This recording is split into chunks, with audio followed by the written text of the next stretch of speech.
দক্ষিণ এশিয়ার রাজনীতিতে গত কয়েক বছরে তরুণদের প্রভাব চোখে পড়ার মতো।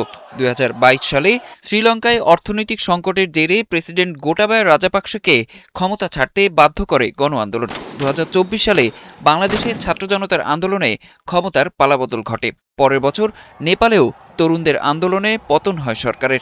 আর সর্বশেষ প্রশ্ন ফাঁস ইস্যুতে ভারতে ছাত্র জনতার আন্দোলন সরকারের ভিত নাড়িয়ে দেয়। স্বাভাবিকভাবেই প্রশ্ন উঠছে, পাকিস্তানের তরুণরা এখনও শান্ত কেন, যেখানে দেশটির বেকারত্বের হার অনেক বেশি, অর্থনৈতিক অবস্থাও নড়বড়ে, এমনকি ঋণখেলাপি হওয়ার দ্বারপ্রান্তে দেশটি। তা সত্ত্বেও হয়নি কোনো আন্দোলন। বিশ্লেষকদের মতে পাকিস্তানের বর্তমান পরিস্থিতির শেকড় খুঁজতে গেলে ফিরে যেতে হবে ৮০-র দশকে। সাবেক সামরিক শাসক জেনারেল জিয়াউল হক ১৯৮৪ সালে ছাত্র ইউনিয়ন নিষিদ্ধ করে।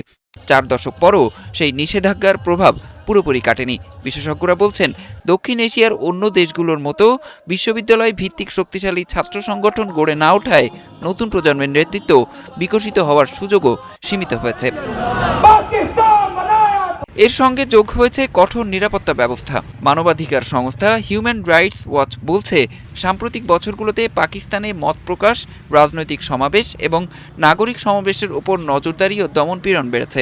একই ধরনের পর্যবেক্ষণ রয়েছে যুক্তরাজ্য সরকারের কান্ট্রি পলিসি নোটেও। রাজনৈতিক বিশ্লেষকদের মতে এর ফলে বড় ধরনের আন্দোলনের আগেই অনেক ক্ষেত্রেই সংগঠিত হওয়ার সুযোগ সীমিত হয়ে যায়।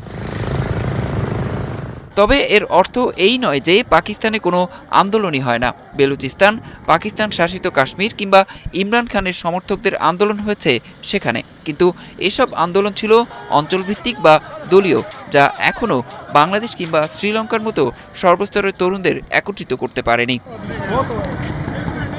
বিশ্লেষকদের মতে অর্থনৈতিক সংকট কিংবা বেকারত্ব একা কোনো গণ আন্দোলনের জন্ম দেয় না। শক্তিশালী ছাত্র সংগঠন, সংগঠিত নেতৃত্ব, রাজনৈতিক স্বাধীনতা এবং ভিন্নমতের মানুষের মধ্যে ন্যূনতম ঐক্য, এসব উপাদানও গুরুত্বপূর্ণ। আর সেসব ক্ষেত্রেই পাকিস্তান এখনও দক্ষিণ এশিয়ার অন্য দেশের তুলনায় ভিন্ন বাস্তবতায় রয়েছে। অরিসুল ইসলাম, ৭১।